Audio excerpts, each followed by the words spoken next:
O especialista. Entrevista ao vivo.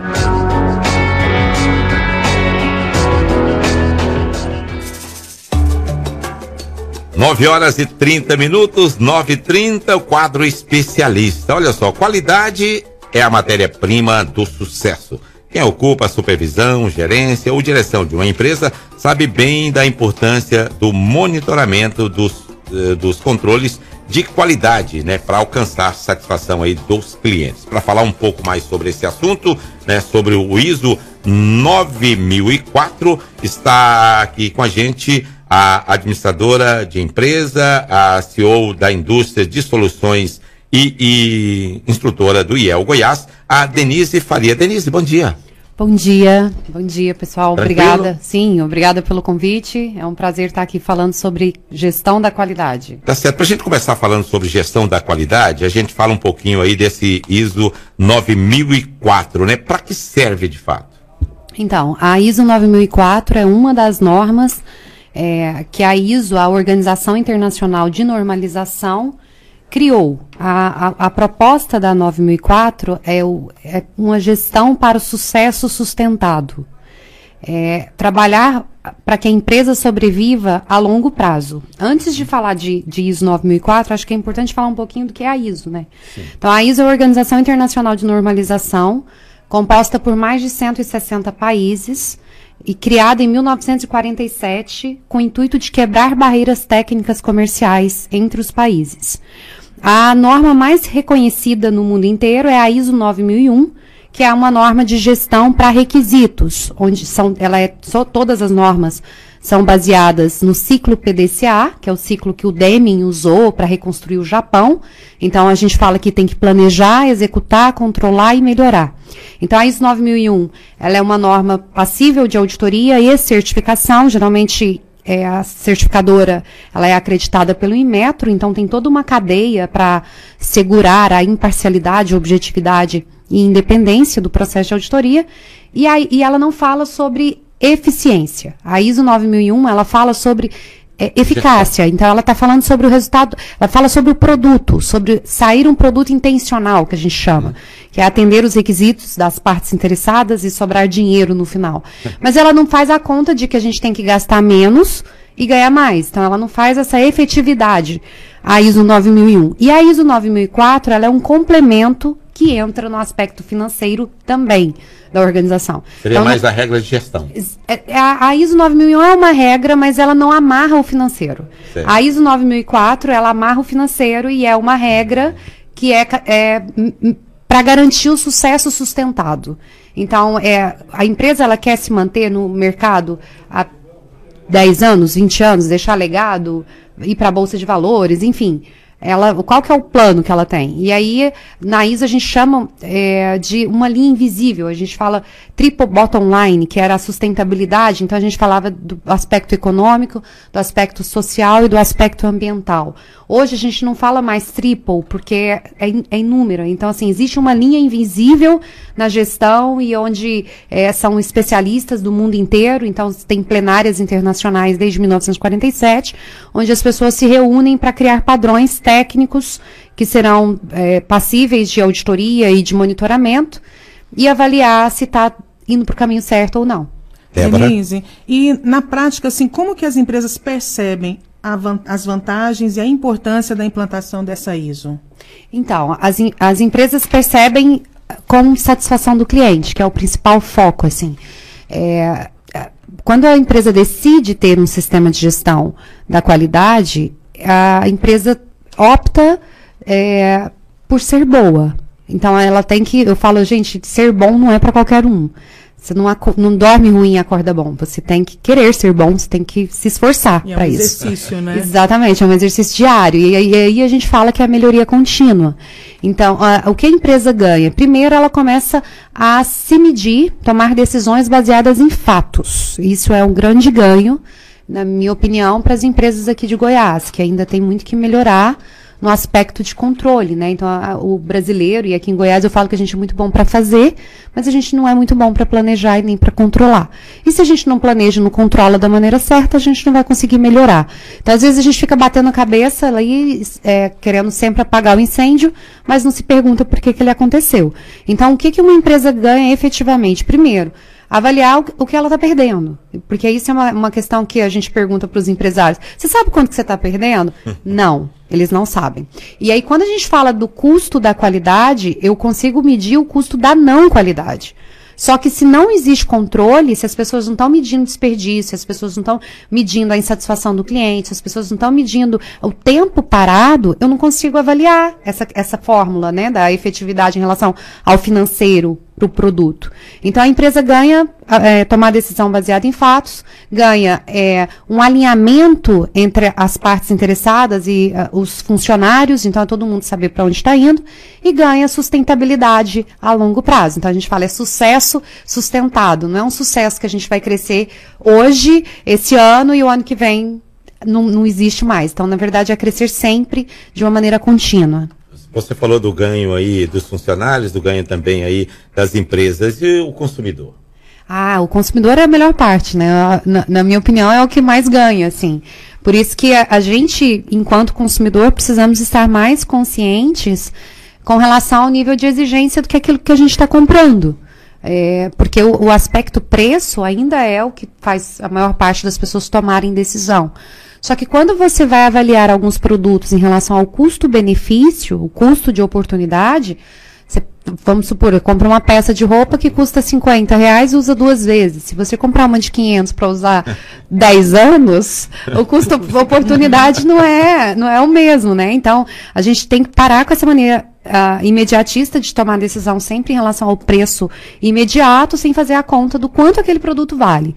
E aí, quando a gente aprende a fazer a conta do quanto aquele produto vale, o consumidor ganha. Primeiro, não vai comprar por comprar, não vai produzir tanto resíduo, não vai... Enfim, ele tem um ganho geral, sem contar da qualidade, da especificação do produto no seu uso. Denise, então, e sob o ponto de vista dos funcionários, dos servidores de uma empresa que trabalham com a ISO 9004, quais seriam os benefícios para os trabalhadores? Muitos.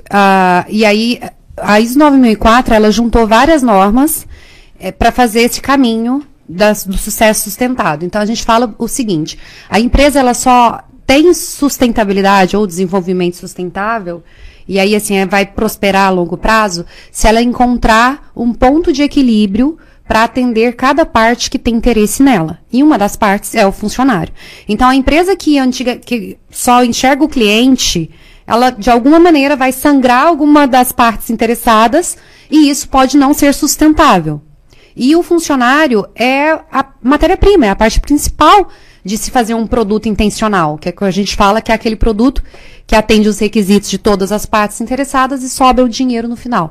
Eu falo o seguinte, que de verdade, quem assegura a qualidade é o chão de fábrica. Então, se a gente não escuta o que eles têm para nos dizer, nem o engenheiro consegue fazer o melhor produto do mundo, porque uma coisa é o planejamento. O trabalhador insatisfeito, ele pode até prejudicar. Exatamente, muito, né? Fraudar. Existem casos, assim, principalmente em indústria de alimentos, tanto é que os Estados Unidos, eles criaram uma lei que chama Food Defense, porque um funcionário insatisfeito na indústria de alimentos, ele é capaz de fraudar, adulterar, colocar soda no suco, assim, adulterar mesmo, só para sacanear o patrão. Então, a gente tem que... Eu falo, e aí eu represento o Brasil nas plenárias internacionais da ISO desde 2016, e a gente criou uma norma lá que chama engajamento de pessoas. E aí veio uma cabeça muito da China, assim, foram 5 chineses que ajudou a gente a descrever a norma. E eu falo o seguinte, aquela visão que a gente tinha de que manda quem pode, obedece quem tem juízo, ela não existe mais. Ou a gente começa a perguntar para as pessoas o que elas têm para colaborar em cima daquilo, do caminho que a gente está percorrendo. É preciso buscar uma parceria. Exatamente. Ou então a gente vai ter dificuldade. E aí fica cada um remando para o seu lado e a empresa não chega onde quer chegar. Tanto é que chamam hoje de colaboradores, não funcionários, né? Exatamente. Exatamente. Eles que colaboram, quem assegura a qualidade do produto são os colaboradores, eles que fazem. Agora, qualquer empresa pode aplicar essas normas, ser pequena, média, grande, microempresa, deve colocar. Não pode, não deve, né, colocar. Sim, deve colocar. Isso também é uma confusão conceitual, assim, as pessoas acham que ISO é só para Petrobras, para grandes empresas. A ISO 9001 e a 9004, a 9004 é uma norma de diretriz, então ela é uma orientação do que a gente tem que fazer, e é uma fórmula muito mágica, assim, inclusive de nos avaliar, será que vale a pena eu ser o primeiro na inovação dentro do meu segmento, ou eu espero alguém ir para aprender com os erros dele e ir depois? Então são decisões que a gente começa a tomar em relação aonde a gente quer chegar, isso na 9004. E todas elas servem para qualquer empresa, em qualquer segmento, tanto a 9001 quanto a 9004, né? Em qualquer tamanho. Então, a estrutura é o processo. Então a gente pega o produto, fala qual é o produto que você quer. E aí meio que constrói o caminho de trás para frente, para poder chegar naquele produto que a empresa está disposta a fornecer e que o cliente está disposto a pagar. Você falou isso sobre o ponto de vista basicamente administrativo, mas agora do ponto de vista econômico, há um aproveitamento grande também com relação a esse trabalho com os colaboradores? Sim, há um aproveitamento grande, não só com os colaboradores, mas na empresa em geral.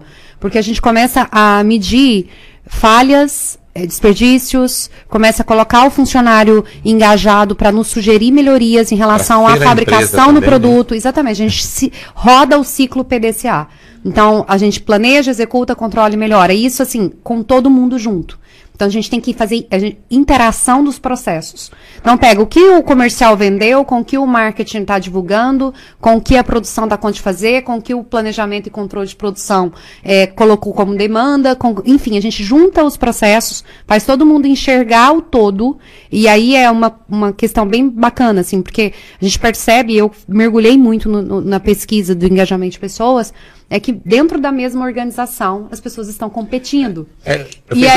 Quando a gente faz a interação do processo, eu falo assim, gente, o concorrente é quem está fora. Aqui dentro a gente tem que se ajudar e a gente tem que se defender. Só que ainda precisa mudar um mindset, assim, as pessoas ainda precisam um clique em entender que dentro da mesma empresa não tem ninguém competindo. Todo mundo tem que colaborar. E aí, quando a gente coloca as decisões baseadas em fatos, aquela desculpa, não fiz porque eu não sabia que era eu, mas era o fulano, não me mandou, isso tende a eliminar. A gente consegue controlar para ver quem é bom de desculpa e quem realmente está faltando recurso. Tá certo. Porque sem essa questão do colaborador é meio complicado. Na sexta-feira, né, eu acabei, estava num barzinho de uma amiga minha e tinha um gerente lá de mesa, e a gente acabou fazendo uma pergunta sobre a questão da empresa, né? E eu senti, particularmente, não vou falar nem o nome dele nem da empresa, mas eu particularmente senti que ele não estava engajado na proposta do local. Eu fiz mais ou menos como se fosse um teste mesmo. E eu achei muito estranho, né? Ele, de certa forma, não falou bem do próprio local e da própria empresa, né? Eu não sei se foi a falha da dona, da gerência, ou dele próprio que não está engajado. O que seria? A falta disso aqui? Dos dois. Dos dois. A falha dos dois. Eu tenho um amigo que fala assim, a culpa é do chefe. A culpa é sempre do chefe. Dói pensar assim. Mas o que ele fala é o seguinte, o chefe é que designa quem vai ficar no local. Então, se a pessoa não está tendo um bom desempenho, ou não está motivada, ou está falando mal, e ele não está monitorando ou trocando a pessoa, a culpa continua sendo dele. Sim. E aí, nesse caso, sim, só que eu me coloco muito no lugar do chefe, né? Porque são muitos desafios e a conta tem que fechar. Então, é muito difícil a gente monitorar sem processo. E eu falo assim, é uma questão que eu meio que puxo essa responsabilidade, principalmente com o pessoal de RH, que fica muito, pessoas são importantes. Sem dúvida nenhuma, pessoas são importantes. Mas pessoas sem processos, elas só servem para ocupar cadeira. E aí fica sempre aquela sensação de que eu não sou tão aproveitado como eu deveria, não ganho tanto quanto eu deveria, enfim, fica sempre aquela sensação de que está faltando alguma coisa. O que está faltando é processo e a gestão, geralmente. Pois é, por isso a gente sabe que o IEL tem um trabalho voltado para, né, a questão profissional, e a empresa que ainda não está integrada na questão dessas regulamentações, como que ela pode buscar vocês lá do IEL para melhorar, né, a sua gestão? Então, o IEL tem todo um expertise, né, já há muitos anos, com relação à gestão e ISO, implantação de processo, e o IEL está lá à disposição de todo mundo que tiver interesse em saber mais, tanto com treinamentos, quanto com consultoria. A gente vai fazer um treinamento sobre a 9004, dias 20 a 23 de outubro, eu vou ser instrutora. Tem vaga para inscrição ainda? Sim, e aí a inscrição são feitas no site, né, www.ielgo.com.br, ou com Vitor Fernandes. Depois eu posso deixar o contato aqui. Sim. E aí, lá no IEL, as vagas do curso estão dia 20 a 23 de outubro, e no site também tem todo o portfólio, o know-how de consultoria que o IEL está apto, e já com muitos anos aí de experiência de implantação, já ajudou muitas empresas aqui. Tá certo. Muito obrigado, Denise Faria, administradora de empresa, CEO da Indústria de Soluções e instrutora do IEL Goiás. Muito obrigado pela aula aqui de empresa, tá? Obrigado mesmo pela participação. É importante o ouvinte do Brasil Central estar sendo bem orientado. Certo, eu que agradeço. Um bom dia para todo mundo, uma ótima semana a todos. Bom dia. 9 horas e 9 horas e 9 horas e 9 horas e 9 horas e 9 horas e 9 horas e 9 horas e 9 horas e